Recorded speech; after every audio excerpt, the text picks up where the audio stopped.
Well, this morning we're continuing on with our teaching series on relationships that we've been doing for the past 5 weeks or so. This is week number 6 that we're into now. And we're doing this relationship series to speak into some very practical life matters, like relationships that we all deal with, and to seek the wisdom and the counsel of God on these matters, on things that might not always be explicit in the Scriptures, but we put together what we hear the Lord saying from the Scriptures and so forth to go after this. So once again, Karis and I are going to be tag team teaching here, and so hopefully that works out. We're going to try that again. So and our title for this morning's message is Play Together, and we don't normally dress like this. Or do we? Maybe every once in a while, but put on the Hawaiian shirts to kind of get in the groove with the theme that we're going here today. So anyways. So relationships. Healthy relationships are one of our most important human needs. And we can't be healthy, and we can't thrive without them. I'm always fascinated by these documentary TV shows about these mountain men who live alone out there in the wilderness, and maybe they'll only see another person like once a year or so forth when they buy supplies and stuff like that. And they're like, "Yeah, man, I'm totally fine out here by myself." It's like, "Yeah, I can see that. You look great." Biblical truth is this: we are created for relationship. Even those of us who are introverts and have a smaller circle of friends, we are created for relationship. In the creation narratives in Genesis, God says it is not good that man should be alone. Okay? We are created for a relationship with Him and with one another. And much of what we read in the Scriptures speaks into how we treat one another, how we live together as families and as work together as friends, and how we relate to one another as the community of the church, and how we relate to our neighbors and so forth. God's ultimate desire for each of us is blessing, and His Word seeks to bring us into an experience of that blessing.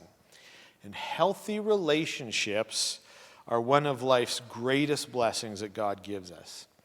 In Psalm 133, we read that the Lord commands blessing where kindred dwell in unity. So this is a place where the Lord commands blessing. So today we'd like to encourage godly relational health by talking about playing together. This is, there's very little explicit biblical material on this subject, but there's a number of biblical themes that are around this that can help shape a healthy direction.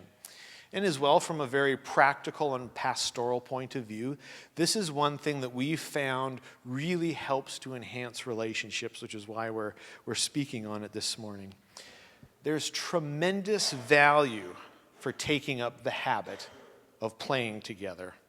On an obvious fundamental level, each of us needs times of rest and refreshment and rejuvenation, physically, mentally, spiritually. And times of play can also provide a stimulating challenge that can be very life-giving.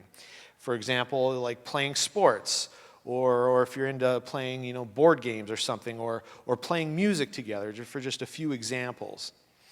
Now, while there's certainly much to be said for solitude, there's great value in finding refreshment and rejuvenation in the company of friends and family. Now, aside from the rest or the fun aspect, playing together goes an incredibly long way for increasing the depth, the strength, and the quality of our relationships. In the Scriptures, we read a number of times where Jesus and the disciples are having dinner out at somebody's place, and they're hanging out there.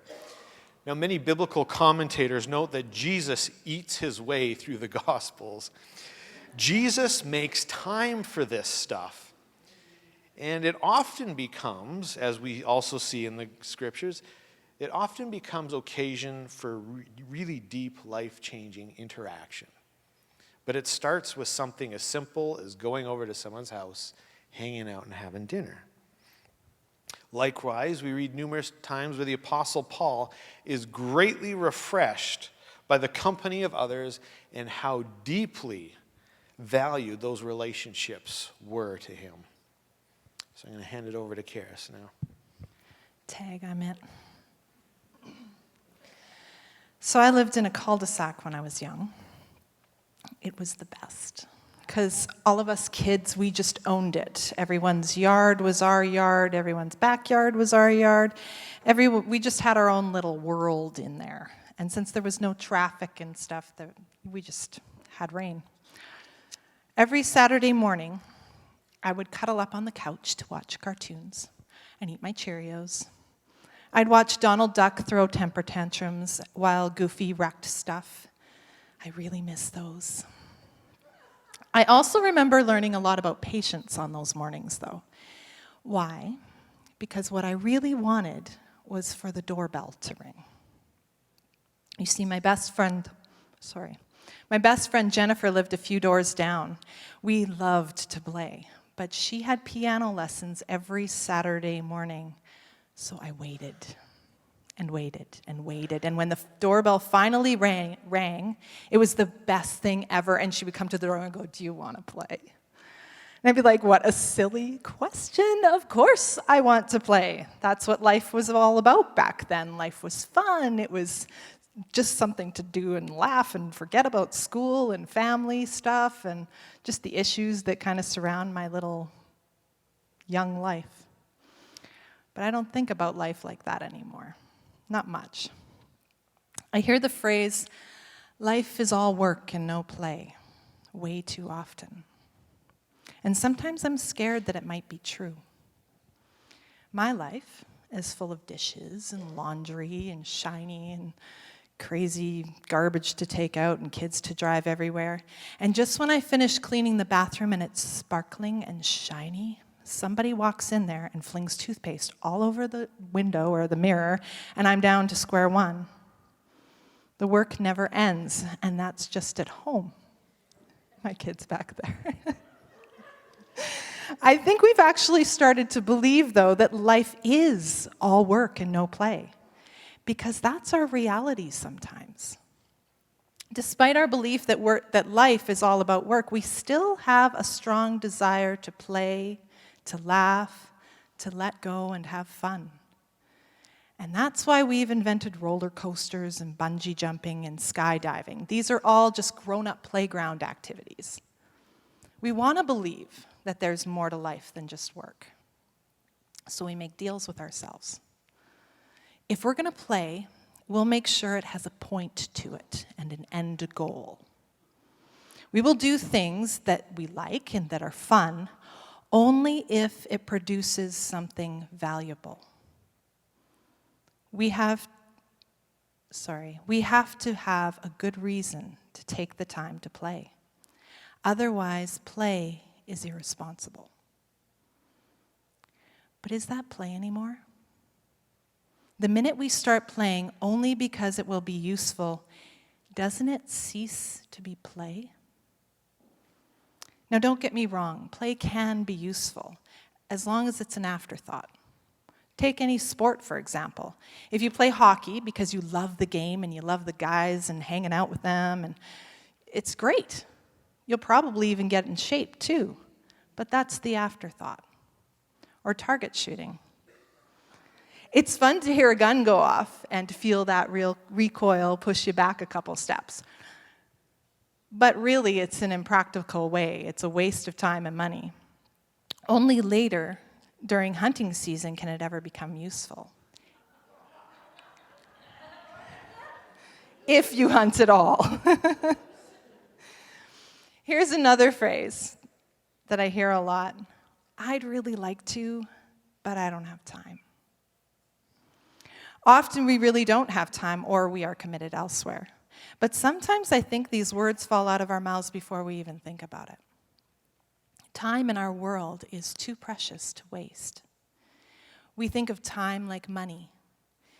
Is this a good investment of my time? Is this going to pay out a good dividend? Kids don't do that. They just jump out the door and go. But as we get older and get jobs and pay rent and buy a car, we have to become more responsible. The thing is, we also become a little boring. Life becomes more about work than play. And the only person that's coming to ring our doorbell isn't asking us to come out and play. They're trying to sell us something. At the beginning of this year, our van's front end started giving us problems. So we took it into the shop multiple times. Every time, the alignment was out. The thing just couldn't stay straight. We actually had to replace tires at one point because it was so bad. To align means two things. Make straight, as in organizing the chairs in nice orderly rows, or to affiliate, join, or unite oneself with another. God started speaking to me about rightly aligning myself with Him and making my paths straight. Heading up children's ministry this past year has been really good for me in this regard. Kids have a way of helping us to see the most important things in life. They have a lot to teach us. They'll stop dead on a sidewalk just to smell a flower or pick up a ladybug. And they'll drop anything to go out and play, even their chores. And they'll see things that we don't usually see, I think because they just have their eyes open. The disciples asked Jesus one day, "Who gets the highest rank in God's kingdom?" In other words, who gets to be top dog? And how can we get to be that guy? They had made it into a competition. There were 12 disciples, so they wanted to figure out who was going to get the top. They had figured a way to make love for Jesus pay out a dividend that they could find useful. Jesus, of course, sets them straight. For an answer, Jesus called over a child. Now, you need to know that a child in the ancient world wasn't worth much. Not until they grew up a bit and started contributing something valuable to the family. Not until they became useful. So I'm stealing this from the Message again because I'm loving the Message lately. So Jesus says, he calls over a child and he says, "I'm telling you, once for all, that unless you return to square one and start over like children, you are not even going to get a look at the kingdom, let alone get in. Whoever becomes simple and elemental again like this child will rank high in God's kingdom. What's more, when you receive the childlike on my account, it's the same as receiving me." The end goal, the valuable prize at the end, is not top rank. It's relationship with Jesus. There's no hierarchy or ranking in God's kingdom. There's love and deep, intimate relationship with our Maker. What if the things of childhood that we long for, that Jesus said was what we needed to enter the kingdom of heaven, things like trust and simplicity and innocence and silliness and wonder and awe, what if these things are the fruit of a life of playfulness? What if we need to play in order to produce this kind of fruit? Think about it. What if we spent time with each other for no other reason than we like to? What if we found silly, fun things to do together just 'cause? what would our relationships look like? What would our lives look like? Jesus talked a lot about things in a way that was upside down to the culture that he lived in. He talked about a kingdom where the last would be first and the first would be last, and he spoke of prostitutes and tax collectors entering heaven before those responsible Pharisees. And he told us that to enter the kingdom of God, we had to become like a child. Maybe it's not all that surprising that we've been going about this life thing a little backwards. Maybe we should do things that we like, that are fun, not only if it produces something valuable, but because it produces something valuable. When kids play, I stole this from Don Rosu. When kids play, they practice to be.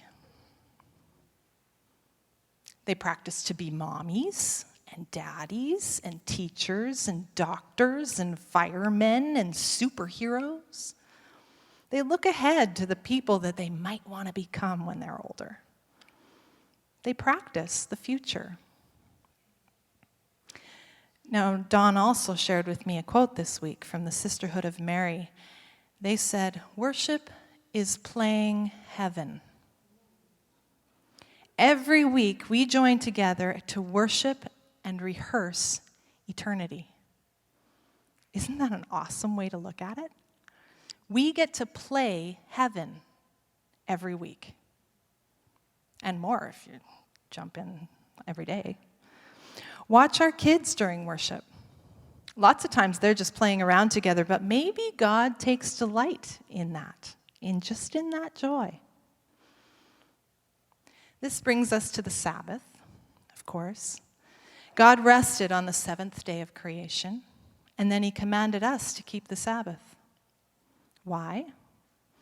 As our Father and Creator, he knows our limitations and desires to strengthen us.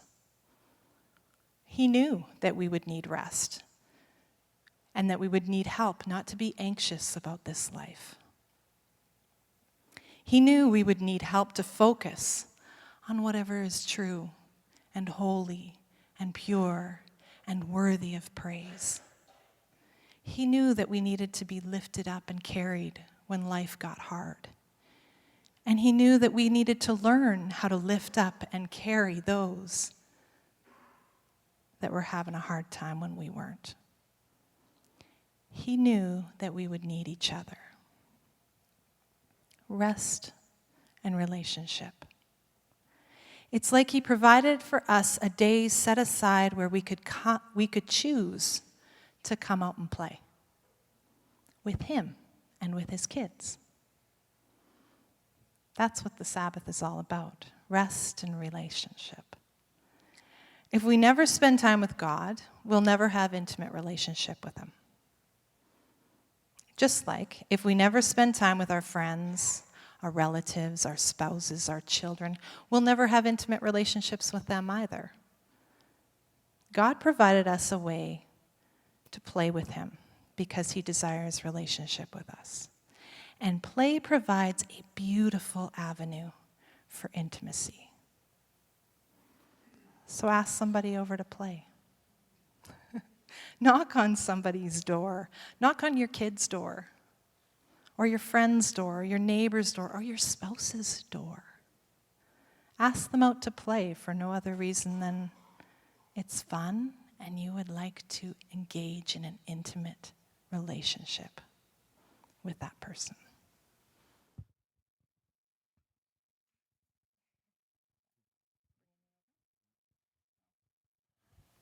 Tag, I'm it. There's a popular saying that's been misattributed to Plato, but you might recognize it. And that's this, that you can discover more about a person in 1 hour of play than in 1 year of conversation. Now, I believe that there's a little bit of truth in that. In playing together, we discover some things about each other that we wouldn't or couldn't in any other way. You know, and in my experiences of playing music with people in various jam sessions, you know, I can think about some of those relationships and some of the things that I've learned there. I see hidden things that only come out when my friends are behind instruments or microphones. And most of it is wonderful. Not naming names. Or I think of experiences of playing sports with other people and so forth. Less of those experiences have been wonderful. Wait a minute, you play dirty. But by engaging in those kinds of activities and so forth, we learn some things about people that we just couldn't learn any other way. Seizing those opportunities to know someone deeper through play increases the depth and the intimacy of the relationship. This is part of the reason why I often encourage people to invite each other out for a lunch after church, because many wonderful relationships are either formed or strengthened by just enjoying time together around the table. It's all part of this dynamic here.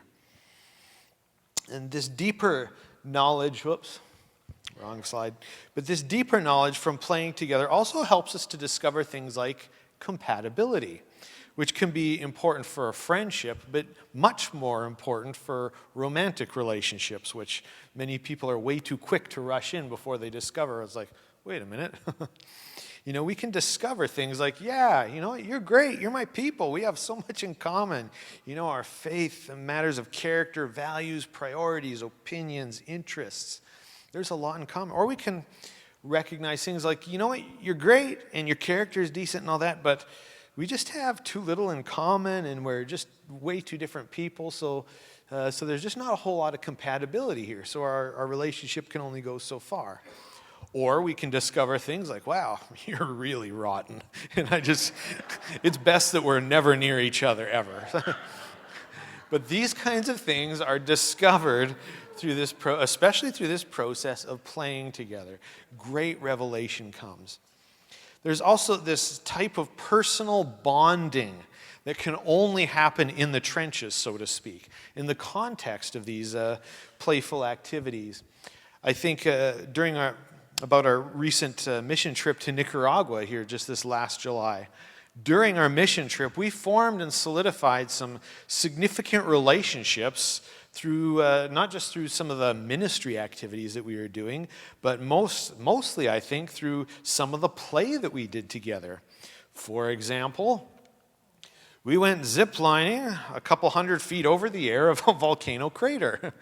And I went. Karis decided to stay behind.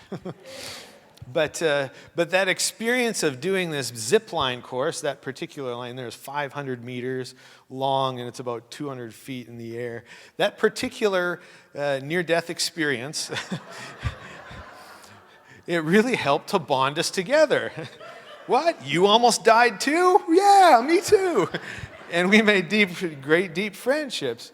Or we went hiking through the jungles of Central America, and we were seeing all these monkeys like this guy here and these giant bugs and just neat experiences like that. And these things really bonded us together in ways that nothing else could than just the fact that we got together and played together. Common experience draws us and keeps us united together. And we see that theme running through the scripture as well. I think of 1 John chapter 1 as one example. On a recent family getaway for a few days in BC, we spent some time hiking in the mountains and a few other shenanigans. And, you know, we had incidents of falling into glacial rivers, not naming names, slipping off mountain faces and we were kind of ratcheting our hands, or playing this giant-sized chessboard into the middle of the night. All of this was an occasion for laughter and for a deepening of love and a deepening awareness of one another. So within all the stuff that we've been talking about, there's this pathway to growing into the kind of love that Jesus calls us. Where there's a healthy level of play, there can be deeper and healthier relationship that is filled with love. And where there is more love, there is more willingness to lay down your life for the other. That's the kind of love that Jesus poured out for us. It's the way of the cross, and it's the way of the kingdom. So walking in these healthy relational habits, or at least to do these relational habits well, it takes some intentionality. Proverbs 29, without a vision, the people perish. In Habakkuk chapter 2, write down the vision and make it plain. Now, if you know your Bible, you know that I'm using these verses way out of their original context. But I think there's some transferable biblical wisdom here in terms of having a vision and writing it down. For there to be a healthy balance of work and play, there needs to be a clear vision of what this could look like, of what it looks like to be healthy. We can discover how to play in a way that honors God, that feeds your soul, and nurtures your relationship with other people. Once there's this vision of how you and or your family can do this, write it down. Write it down and let it become the proper priority that it needs to be before all that other stuff of life kind of crowds it in and just suffocates you with all the other cares and worries in there. Write it down and let it become a priority. And not all fun things cost money. There's a lot of fun things that we can do that don't cost anything. But for those things that do cost a little bit of money, plan ahead and write it down in your budget so that they might actually happen. This is something that Karis and I do that we do for our family. We actually write down play in our budget. We have a budget line for time away, for vacation, so that we can invest in our family and we can invest in one another. And if we didn't write it down, what are the likelihood of there just kind of, ooh, look, spare money, let's go play. I think the likelihood is somewhere about 0, or maybe even less than that. Write it down. And most importantly, write it down in your calendar. You know, couples date nights, family times, getaways, vacations for rest, times that you spend with friends, and then times with the larger community, so to speak, like our church family here, and the times that we spend together. As much as possible, create regular rhythms for these life-giving, relationship nurturing activities. And then we can find a proper balance and so forth so that we don't get taken out with so many other things that are just much less important. Regular rhythms, healthy habits of caring for one another are easy to protect if we make them a habit. A reoccurring habit, something that we can count on and know when it's coming. From a pastoral perspective, this is one area where we often see people stumble, where good habits lack the necessary intentionality, and then all of a sudden they become neglected. You know, we're not calendaring them, we're not budgeting for them, and so things kind of fall to the wayside, and all of a sudden, they're gone. What happened? And then, of course, what happens, you know, we suffer because we're not rested and our relationships are getting increased distance and so forth. And then, of course, what do we do in those situations? We just follow the path of least resistance, and we begin to form bad habits that take over and wreak havoc. Like we begin to steal time where there necessarily isn't time, or spend money where there isn't necessarily money because we're just looking for a little bit of rest and relief or a little bit of connection to kind of deal with life and so forth. Earlier, Karis mentioned the Sabbath, and I'd like to end on this. God gave us an amazing gift in the regular rhythm of the Sabbath. We always know when it's coming. We always know when it is. It's an amazing gift, this regular rhythm. And in teaching us regular rhythms of rest and rejuvenation all the way back from the time of creation, must have been pretty important, I think, if God started teaching us that right from the beginning. In teaching us regular rhythms of rest and rejuvenation, He gave us a great gift. And He teaches us to do those things together. God declared the seventh day set apart, not for his benefit, but for ours. And he's giving us permission to rest and to play together where we don't always give ourselves permission. He's giving us tools to take full advantage of the life that he gives us by giving us the resources that we need to fully participate in it. While ceasing from work and relaxing are very good and necessary things, the real rest is our reliance upon Jesus for all the resources that we need. He will provide what we need. And one of those resources that he gives us is each other. He gives us each other as places where we can find rest and refreshment in deep, fulfilling relationships. To enter into his rest is to enter into the finished work of Jesus.